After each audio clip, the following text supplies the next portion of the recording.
如果人生可以選擇，你更羨慕梅西那天然的安全感，還是更敬佩 C 羅那後天淬煉出的戰神意志？兩個站在世界之巔的男人，卻拿了截然相反的童年劇本。當鬆弛篤定的梅西遇上極致自律的 C 羅，這不僅是一場球王之間的終極對決，更是人類對抗童年逆境的兩種極致範本。一個是飽含安全感的溫柔療癒，一個是帶着滿身傷痕的逆天改命。你好，我是阿素。今天我們從心理學的角度把這兩位戰神放在一起，看看原生家庭是如何刻下起點，而他們又是如何改寫終點的。2022年12月18日，卡塔爾盧塞爾球場，中場哨聲響起的那一刻，全世界的鏡頭都對準了同一個人——利昂內爾·梅西。35歲，他終於捧起了那座追逐了一生的神杯，完成了足球世界裡最後一塊，也是最重的一塊拼圖。但在那個本該屬於絕對狂歡和個人英雄榮耀的瞬間，鏡頭裡卻出現了一個讓所有人意外，也讓無數女性動容的畫面。梅西沒有第一時間衝向金杯去狂歡，他轉過身，像一個普通的剛剛下班回家的男人一樣，在眾目睽睽下張開雙臂，緊緊地抱住了等在場邊的妻子安東內拉和他的3個孩子。那一刻，他臉上的表情不是一個冷酷球王的狂傲，更像是一個終於可以喘口氣的疲憊又安心的丈夫和父親。阿素當時在阿根廷看着電視直播，這個畫面在我的腦海裡很久都揮之不去。在足球這個最殘酷、最功利，也最容易讓人迷失和膨脹的世界裡，伴隨着巨大的利益、鋪天蓋地的關注，以及稍有不慎就是排山倒海的網絡暴力，為什麼梅西始終是那個最穩定的梅西？為什麼他在場上被惡意纏倒，爬起來拍拍身上的草屑，拍拍泥土，就能繼續帶球，從來不需要靠衝突和憤怒來向世界證明自己？為什麼他在面對全世界的長槍短炮般的質疑和嘲諷時，可以始終保持一種近乎鈍感的平靜與溫柔？之前我們一起精讀過蘇珊·福沃德的原生家庭，也一起走完了依戀系列6集。今天，阿素想用這2本書的放大鏡，帶你走進梅西的童年和他的婚姻，去看一看一個人的頂級安全感到底是怎麼在生活的極度匱乏裡一點一點豐盈地長出來的。我們先把時間撥回到1990年代，阿根廷羅薩里奧，一個非常普通的工人家庭。梅西的父親是鋼鐵廠的科長，母親在車間打零工，家裡很不富裕，但幸運的是，梅西的童年幾乎是被家人的愛和足球填滿的。還不到1歲，他就跟着哥哥們滿地打滾，追着球跑。4歲那年生日，他收到了人生中第一個屬於自己的足球，那是他記憶裡最珍貴的禮物。如果故事到這裡只是一家其樂融融的普通開頭，但接下來發生的事讓這個故事變成了一個心理學意義上極其震撼的生命樣本。9歲半的時候，父母發現梅西的身高明顯落後於同齡的孩子，於是帶着他去醫院做內分泌檢查。經過整整1年的跟蹤對比，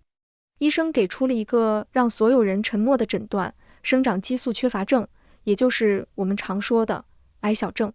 醫生說得很直白，這種病就像糖尿病人的身體不能分泌胰島素一樣，梅西的身體沒辦法自己分泌足夠的生長激素。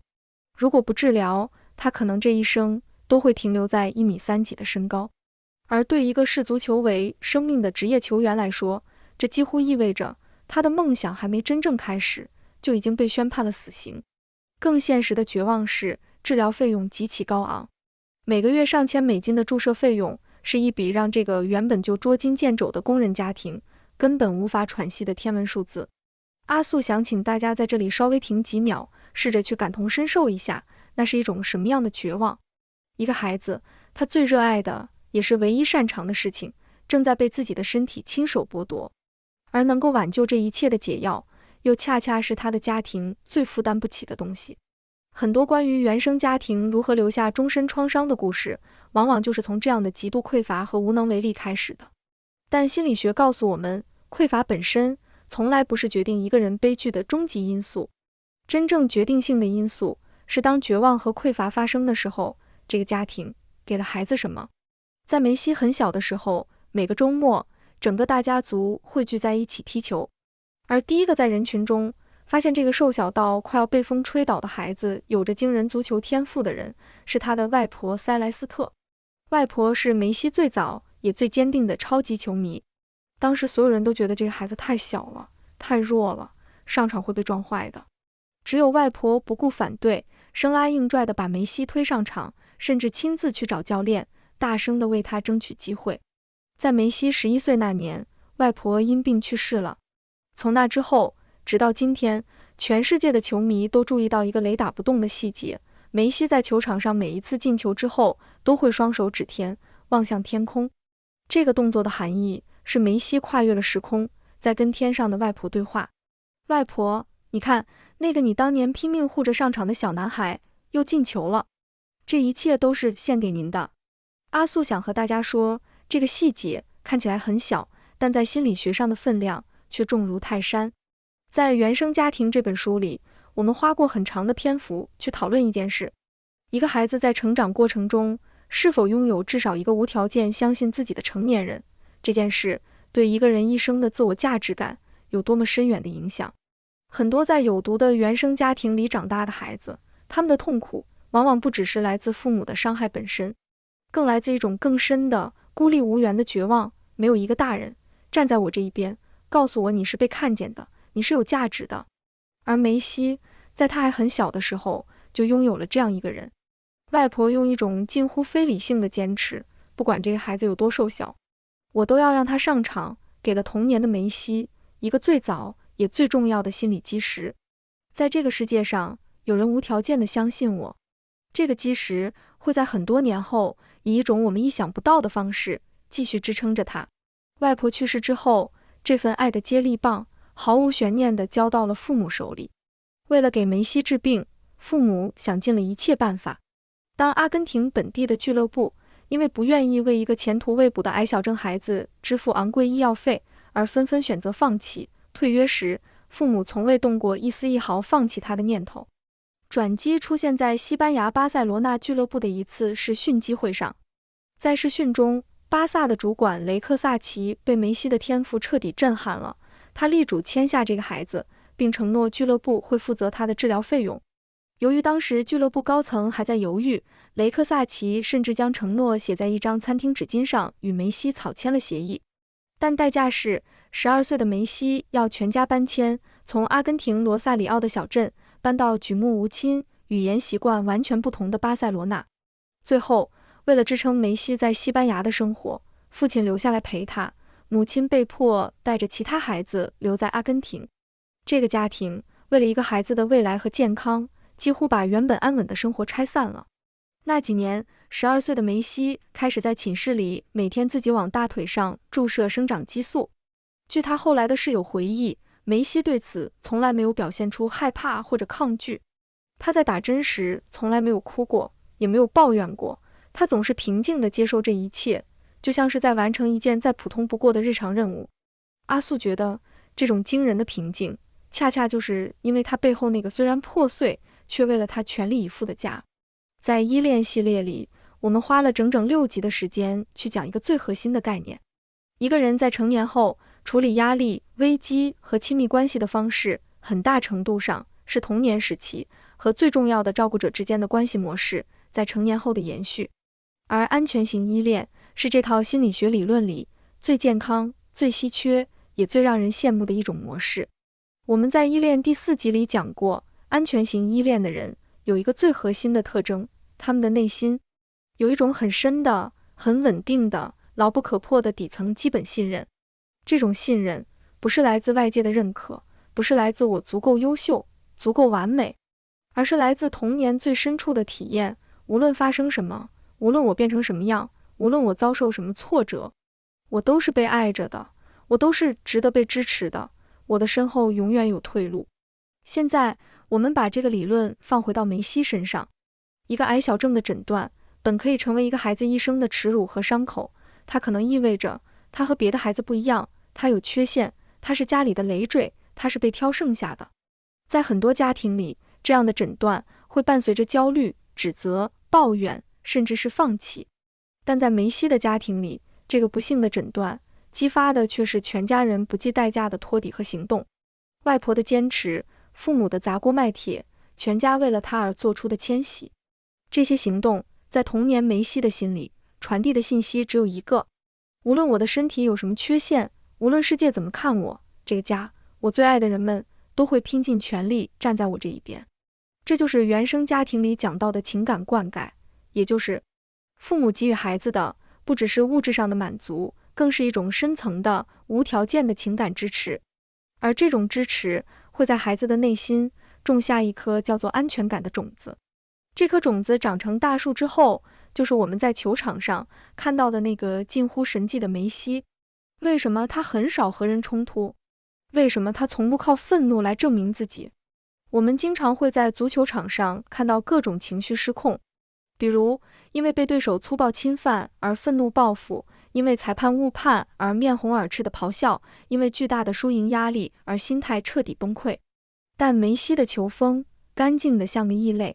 他是世界足壇被暴力纏倒次數最多的人之一，但他幾乎從不報復，從不和裁判無理爭吵。被撞倒了，在草地上滾幾圈，疼確實疼，但他往往只是默默地爬起來，拍拍身上的草屑，繼續帶球向前衝。我們在依戀第4集裡詳細拆解過，安全型依戀的人在面對壓力和威脅的時候，在面對外界的惡意和挑釁的時候，不需要通過攻擊或者過度防禦來保護自己，因為他們的內心本身就是滿的。什麼叫內心是滿的？一個內心匱乏、嚴重缺乏安全感的人，會把每一次別人的質疑、每一次衝突、每一次被對手擊倒，都看作是對自己價值的威脅，所以他必須證明，必須反擊，必須把對方壓下去。因為如果他不反擊，他內心深處那個我是不是不夠好的自卑聲音就會被無限放大。而一個內心豐盈、充滿安全感的人，他的價值不需要靠外界的輸贏，也不需要靠對方的低頭來確認。被纏倒了，很疼，但這只是比賽的一部分，這動搖不了他對自己一絲一毫的認知。他不需要向任何人證明他有多強，他只需要繼續做他喜歡的事，踢球。他留在場上，只是因為他純粹地熱愛着足球本身。這種狀態正是安全型依戀在一個人成年之後最直觀的表現。說到這裡，阿素要帶大家引入依戀理論裡另一個非常重要的概念，叫做安全基地 （secure base）。這個概念是指，哪怕一個人擁有再幸福、再穩固的童年，他在長大之後依然會經歷成人世界的驚濤駭浪，比如壓力、失敗、傷病、輿論的攻擊。這個時候，他依然需要一個基地，一個可以讓他卸下所有防備和鎧甲，允許他軟弱，幫他重新充電，然後能再次出發的地方。對梅西來說，這個安全基地的名字叫安東內拉。梅西和安東內拉9歲相識，是從小一起長大的青梅竹馬。13歲那年，梅西遠赴西班牙巴薩，那是他人生最孤獨、最黑暗的青訓時期。離開了故鄉和所有親人，身體每天還要承受着注射生長激素帶來的痛苦和不適，而足球這條路，前途未知，未來一片渺茫。而據他後來的傳記記載，在無數個巴塞羅那寂靜的深夜裡，電話那頭安東內拉溫柔穩定的聲音，就是支撐他沒有放棄的唯一光芒。後來他名滿天下，成了萬眾矚目的巨星。巨星的身邊從來不缺機會和誘惑，但梅西的眼裡，幾十年如一日，永遠只有這一個女孩。他們結婚生子，把生活的根基扎得無比扎實。阿蘇想說，這段感情最打動我的，不是他有多麼偶像劇般的浪漫，而是他有着自媒體和快餐時代裡最罕見的極度穩定。我們在之前的親密關係和依戀裡反覆強調過，一段高質量的親密關係核心特徵從來不是轉瞬即逝的激情，而是100%的無條件接納。梅西的職業生涯並非一路坦途，他的成王之路充滿了常人難以想象的委屈。他在阿根廷國家隊曾經歷過漫長的無冠責罵，甚至被家鄉的媒體痛批不愛國。他曾痛苦到一度絕望地宣布退出國家隊。在巴薩的暮年，他又遭遇了管理層的背叛，被迫在新聞發布會上哭着離開。但每一次，當他從那些驚濤駭浪裡走出來，帶着一身世俗的傷痕，疲憊不堪地走回家時，推開門，等待他的安東內拉和孩子們永遠會給他一個100%接納的擁抱。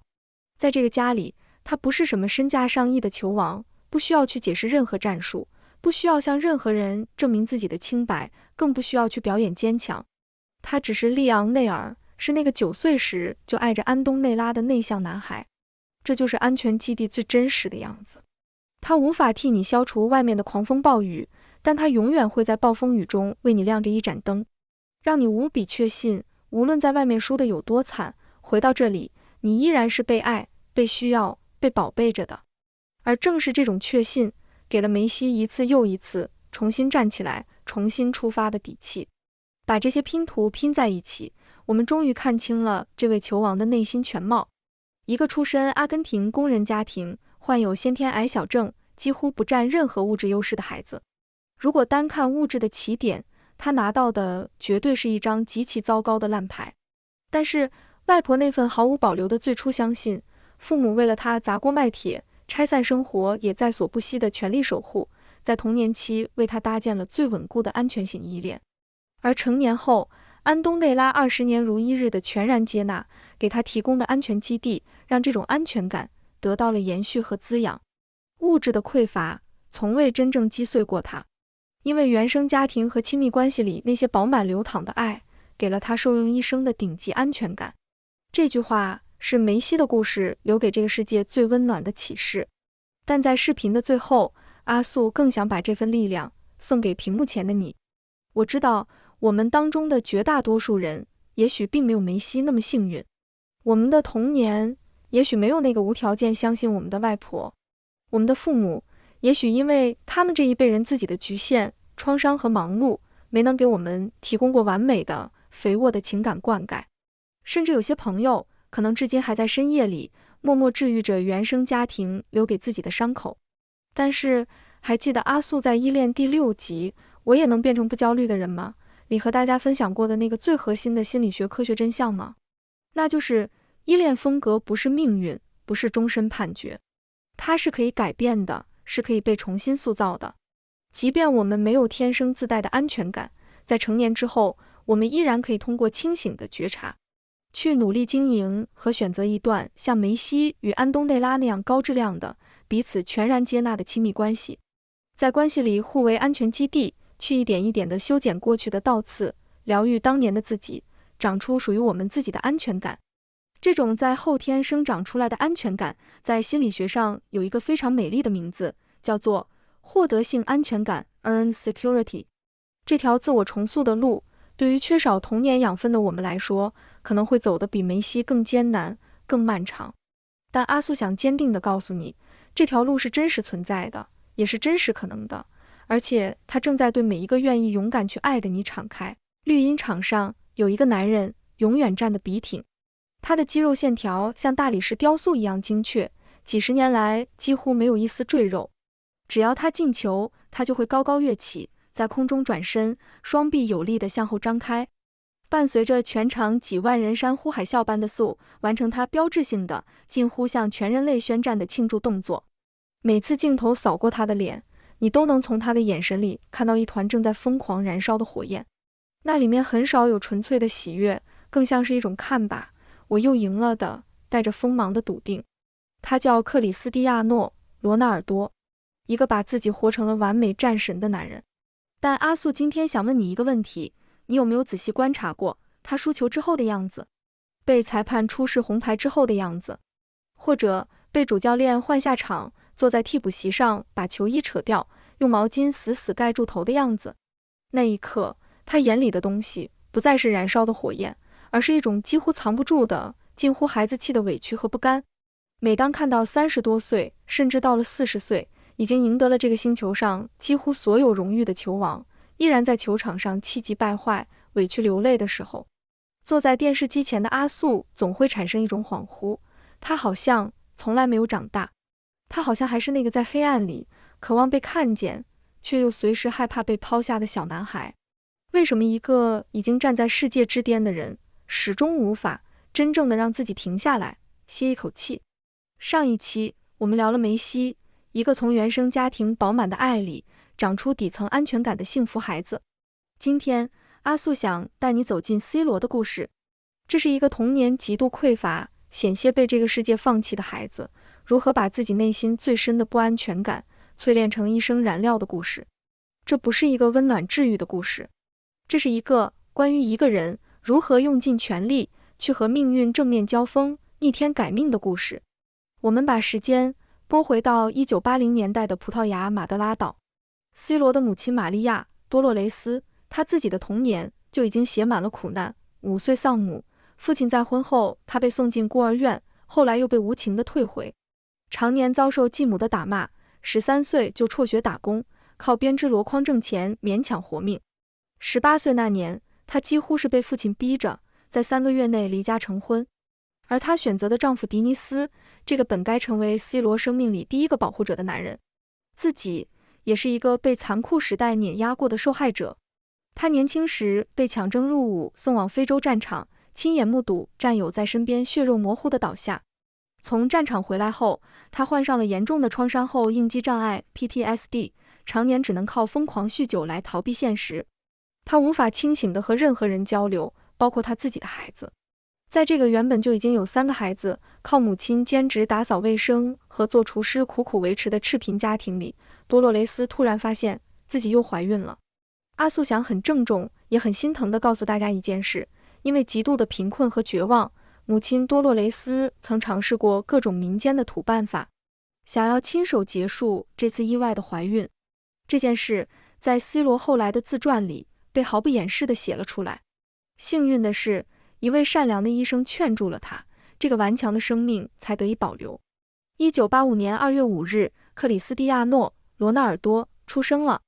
阿素在讀這段歷史的時候，心裡揪得很難受。作為一個媽媽，我很想請大家在這裡稍微停下幾秒，去感受一個嬰兒的底層潛意識。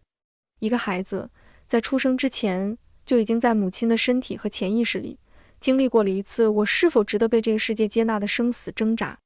雖然母親後來用盡了一生去拼命守護這個最小的兒子，但那個最初的關於我是不是不被期待的種子，有沒有可能早已以一種連 C 羅自己都未必能清晰說出的方式，刻進了他生命最初的底色裡。更糟糕的是，父親的缺位。C 羅出生之後，迪尼斯酗酒的情況並沒有好轉。在 C 羅的記憶裡，那個本該是一個孩子最初的安全感來源的父親，幾乎從來沒有清醒地存在過。喝醉後的父親會打罵母親，家裡常常充滿了摔砸的聲音和不可預測的暴怒。C 羅後來在採訪中說過一句讓阿素印象很深的話，他說：“我並不是100%了解我的父親，他總是醉酒，我從來沒能和他完成過一次正常的像父子那樣的交流。”那真的挺難的。一個孩子天生渴望被父親認可，渴望和父親說話，渴望父親能看見自己，渴望趴在父親寬闊的肩膀上撒嬌，但他面對的永遠是一個醉醺醺的，無法給他提供任何保護和安全感的，無法真正在場的男人。家裡的經濟重擔全部壓在母親一個人身上，他白天打掃衛生，晚上做廚師，幾份工作同時兼着，才勉強撐起這個家。阿素想說，這就是 C 羅最初的人生底色，一個在貧困、動盪和不可預測裡掙扎着長大的孩子。蘇珊·福沃德在原生家庭裡告訴我們，一個孩子最核心的安全感來自2件事：環境是否可控，以及父母是否能給予無條件的接納。而 C 羅的童年在這2件事上幾乎都是缺失的。他無法預測今天回家，父親是清醒的還是又喝醉了。他沒有辦法真正的依靠那個本該最強壯、最值得信任的男人。這種長期的動盪的失控感，在幼小 C 羅的潛意識裡刻下了一條極其冰冷的生存法則：這個世界是危險的，沒有人會無條件保護我，我不能依靠任何人，我必須靠自己去掌控一切。12歲那年，因為足球天賦， C 羅被里斯本的青訓營選中。他一個人離開了馬德拉島，離開了母親，離開了所有他熟悉的一切，去了一個完全陌生的城市。12歲本該是一個孩子最需要家庭陪伴的年紀，可12歲的 C 羅卻因為濃重的鄉下口音和貧寒的出身，在新的環境裡被隊友們肆意嘲笑、排擠和欺負。在很多個無助的深夜裡，這個少年只能偷偷溜進俱樂部的健身房，瘋狂地把自己練到虛脫，好像只有讓身體不停地動起來，讓肌肉酸痛起来，才能壓制住心裡那種被孤立的痛苦和委屈。他甚至用打架的方式去回應那些嘲笑，因為對一個12歲的孩子來說，他沒有別的武器可以保護自己脆弱的自尊。阿素想說，一個12歲的孩子在那樣一個舉目無親的環境裡，用盡全力對抗着孤獨和排擠，這本該是一個家庭去為他遮風擋雨的年紀。但 C 羅必須自己扛下這一切。在阿素之前的依戀系列裡，我們深度拆解過焦慮型和回避型。通常情況下，帶着這種不安全依戀長大的普通人，在成年的親密關係和生活裡，往往會顯得比較被動、內耗，甚至退縮。他們害怕衝突，害怕被拋棄，習慣性的用討好去祈求愛，或者用冷暴力和情感隔離來保護自己。但 C 羅之所以能成為世界上唯一的 C 羅，他的神奇之處就在於，他沒有選擇向命運低頭，去當一個受害者。他把這種深植在骨子裡的對失控的極度恐懼和不安全感，硬生生進化出了一種極具攻擊性的超長代償機制。他的潛意識邏輯變成了這樣一句話：只要我成為第一，只要我做到完美無缺，只要我掌控了一切，我就不會再被拋棄，我就配得上被愛了。很多人羡慕甚至崇拜 C 羅那恐怖的自律，幾十年如一日滴酒不沾。因為痛恨毀掉父親的酒精，常年只喝白水，吃白水煮雞胸肉，體脂率常年維持在職業球員裡最頂尖的水平，日復一日，雷打不動的嚴苛訓練。外界把這叫做敬業，叫做職業精神。但阿素想用心理學的視角帶你看見他更深的那一層，這種近乎強迫症般的自律，本質上是 C 羅在用一種他自己可以完全掌控的方式，去對抗他童年裡那種鋪天蓋地的不可控。小時候，他無法控制父親會不會喝醉，無法控制家裡今天是否有足夠的錢，無法控制自己會不會被隊友嘲笑。而現在，他可以控制自己喝不喝可樂，控制自己每天練多久，控制自己的身體達到怎樣的狀態。這種極致的控制對 C 羅來說，不只是為了贏球，它是他維持內心不崩潰的最重要的一道防線。我們也就能理解，為什麼在比賽裡，一旦隊友不傳球給他，或者主教練出於戰術調整把他換下場時，他的臉上會瞬間浮現出極其強烈的、毫不掩飾的憤怒與攻擊性。很多人會說，這是他太愛贏了，或者說他自私、傲慢、輸不起。但阿素想換一個角度，帶你看見這背後更深的恐懼。在心理學上，對一個不安全依戀的人來說，輸或者不被需要，在他的潛意識深處會瞬間喚醒一種極其熟悉也極其可怕的感受，那種童年時無助、缺愛，隨時可能被這個世界拋下的弱小的狀態。他必須贏，必須永遠站在聚光燈的最中央，因為對他來說，贏是唯一能證明我是有價值的，我是被需要的，我是安全的方式。這不是傲慢，這是一個從小沒有人能教會他，即使我不完美，我依然值得被愛的孩子，用盡全力在為自己爭取一個不會再被拋棄的位置。我們在之前的依戀系列視頻裡講過一個非常重要的概念，叫安全基地 （secure base）。一個人哪怕在外面經歷了再大的驚濤駭浪，只要回到這個基地，他就能卸下所有的面具和鎧甲，允許自己軟弱，能讓自己重新充滿電。如果說梅西和安東內拉的感情是天然長出來的溫柔流淌的避風港，那麼 C 羅的家庭和婚姻更像是他用極致的個人意志力和他積累的財富，親手為自己打造出來的一座絕對可控的安全城堡。C 羅對母親多洛雷斯的孝順，在全世界都是出了名的，甚至到了近乎執拗的地步。成名之後，他給了母親這個世界上最頂級的物質享受，無盡的豪宅、名車和走到哪裡都帶在身邊的陪伴。每一次重要的比賽，看台上一定會有母親的身影。阿素覺得，這種近乎瘋狂補償的孝順，背後藏着 C 羅對母親那段苦難歲月的深深悲憫與感激。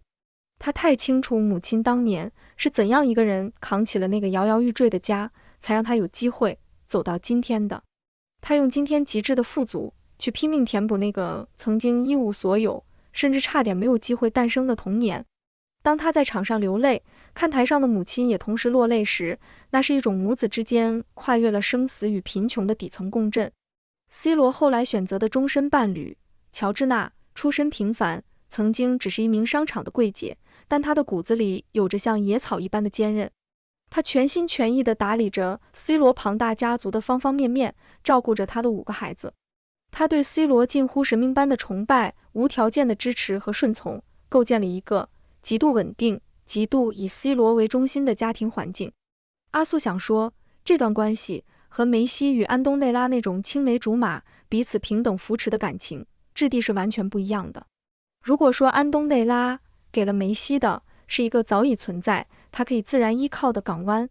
那麼喬治娜和這個家庭更像是 C 羅在深知自己童年那種失控有多可怕之後，親手為自己搭建起的一個他可以完全掌控、絕對安全的世界。在這座城堡裡，他是絕對的中心，沒有人會嘲笑他的口音和出身，沒有人會讓他感到自己不夠好，沒有人會讓他重新體驗那種深夜獨自躲進健身房的孤獨和絕望。他也用同樣的方式在守護着自己的孩子們，給他們提供最頂級、最密不透風的保護。這種近乎過度的保護，某種程度上也是 C 羅在用另一種方式默默地療癒着那個曾經在里斯本深夜裡獨自哭泣的弱小的自己。走到這裡，阿素想請屏幕前的你和我一起重新去凝視一眼 C 羅在球場上那個永遠燃燒着的眼神。那不只是好勝心，那不只是對榮耀的渴望，那是一個在貧困、動盪和被嫌棄裡掙扎着長大的孩子，用盡一生在向這個世界反覆證明一件事：我值得，我配得上被愛，請不要再拋下我。他用盡一生去贏得全世界的讚賞，其實只是為了餵飽童年那個無助、缺愛的內在小孩。阿素想說，看着如今依然在賽場上拼盡全力、永不服老的 C 羅，我們真的不應該去苛責他的偏執，去嘲笑他的好勝，或者站在道德高地上去說他輸不起。我們應該帶着最深的悲憫和敬意去向這位戰神致敬，因為他是那個憑着一己之力把童年的痛苦和命運的爛牌硬生生鍛造成一生的不滅燃料，逆天改命走上神壇的真正的孤勇者。而阿素更想說的是，我們每個人的身上或許都藏着一點 C 羅的影子。我們為了證明自己拼了命的工作，我們瘋狂地捲自己，害怕哪怕一分一秒的鬆懈，害怕一回頭就被同齡人狠狠落下。我們太渴望得到領導、父母、伴侶甚至陌生人的認可，不自覺地把成功和有用當成了自己唯一可以喘息的理由。這種超長代償確實能讓我們在生活裡變得越來越強大，越來越百毒不侵。但你有沒有發現，它也很可能變成我們這一生都卸不下來的沉重的枷鎖。它讓你在深夜裡失眠，讓你稍微休息一下就充滿了罪惡感。所以，如果你也是那個在黑夜裡咬着牙一刻都不敢停下奔跑的人，阿素想對你說一句話：你已經做得足夠好了。你不需要成為第一，你不需要贏下所有人的認可，才配得上這個世界對你無條件的愛。幸福的人用童年治癒一生，不幸的人用一生治癒童年。看完了梅西與 C 羅的故事，我們仿佛看完了2種截然不同的人生劇本。梅西的幸運在於他擁有一個絕對安全的城堡，無論外面風雨多大，他知道自己隨時可以回頭，所以他踢球是享受，是長在底層的鬆弛與篤定。而 C 羅的偉大在於他把不安全感當成了燃燒生命的燃料，他沒有退路，只能不斷地贏，不斷地自律。他打造的城堡不是為了防守，而是為了保護那個12歲躲在健身房哭泣的缺愛的內在小孩。羅蘭說，世界上只有一種真正的英雄主義，那就是認清生活的真相後依然熱愛生活。梅西認清了愛的純粹， C 羅認清了命運的殘酷。屏幕前的你也許和阿素一樣，我們既沒有梅西那樣完美的避風港，也沒有 C 羅那種神一般的身體天賦。我們可能在遠離家鄉的地方感到迷茫，可能在生活的重壓下感到失落，但請記住這句話：原生家庭是起點，但選擇才是終點。無論你的童年是否有遺憾，從今天起，你都可以選擇成為那個親手為自己鑄造安全基地的英雄。如果你想更深地看清原生家庭留在你身上的隱形印記，或者想探索如何一步步修補自己的依戀模式，歡迎去阿素的主頁補一補我之前深度拆解的原生家庭長視頻，以及依戀心理學全系列合集。在那些經典的智慧裡，藏着很多我們為什麼會成為今天这個自己的治癒的答案。讓我們一起在別人的故事裡找到那束可以照亮自己內心陰影的光。我是阿素，希望今天這期視頻能給你疲憊的奔跑帶來一點點停下來的力量，也希望你能找到屬於自己的安全基地。我們下期再見。